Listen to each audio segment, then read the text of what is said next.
আমার সামনে যে ড্রয়িংটা দেখতে পাচ্ছেন এটা হচ্ছে আইসোমেট্রিক ড্রয়িং। এটা এই যে পিছনে দেখতে পাচ্ছেন না, এগুলো জয়েন্টের জন্য এই যে ড্রয়িং ব্যবহার করা হয়। আপনি যদি ড্রয়িং বুঝেন তাহলে আপনার জন্য পিটার ফেব্রিকেটর আর হচ্ছে পাইপিং ফোরম্যান এইসব লাইনে যেতে পারবেন।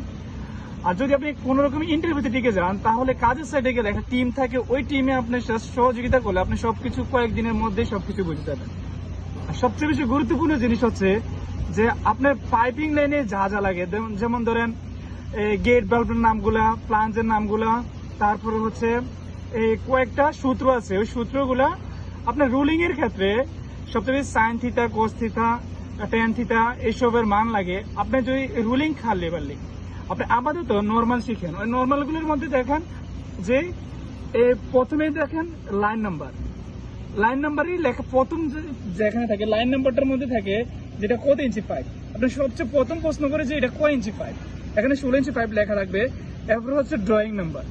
অনেক জায়গায় অনেক রকম থাকে, অনেক প্রজেক্টের মধ্যে মনে করেন এক এক জায়গায় এক এক রকম থাকে, ড্রয়িং নাম্বার এখানে থাকে আর অনেক জায়গায় এখানে থাকে। আপনি যখন কয়েকটা ড্রয়িং বারবার ব্যবহার করবেন, দেখবেন, ঘাটবেন, তখন আপনি সবকিছু বুঝে যাবেন।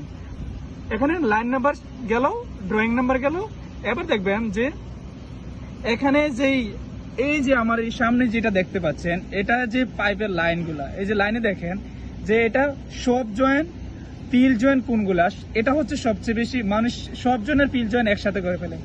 আমি একদম সহজভাবে বুঝাই যে সব জয়েন্ট হচ্ছে গোলাকারে থাকে আর পিল জয়েন্ট থাকে মনে করেন চতুর্ভুজের মতো।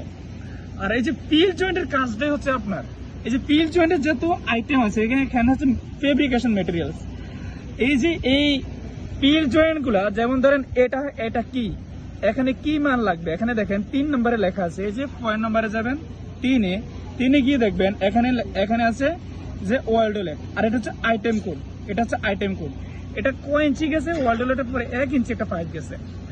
আর আপনি তারপরে যে north, south, West, east, down, up, এইগুলা যদি আপনি বুঝেন ভাই আপনার জন্য পাইপ ফিটার। এখানে দেখেন এই যে এটা নর্থ থেকে সাউথে গেছে, যাওয়ার সময় দেখেন এই যে মাঝ বরাবর একটা ওয়ার্ল্ডোলেট লাগে ইস্টে গেছে, ইস্টে গিয়ে আবার কি গেছে, সাউথে গেছে। ওই দেখেন সাউথে এখানে আরেকটা ড্রয়িং এর নাম্বার সবকিছু এখানে দেখা আছে। দেখেন কানেকশন টু, এখানে শীট নাম্বার দেওয়া আছে, সবকিছু দেখা আছে।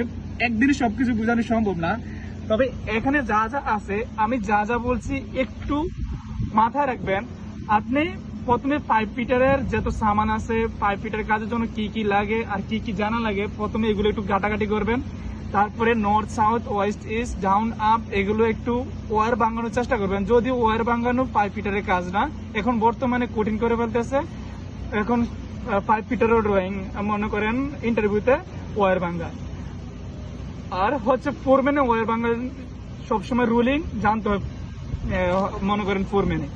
পাইপ ফিটারে মনে করেন আপাতত এগুলোই জানলেই চলে, আর কয়েকটা ইন্টারভিউ দিলে আপনি একটা না একটা টিকে যাবেন।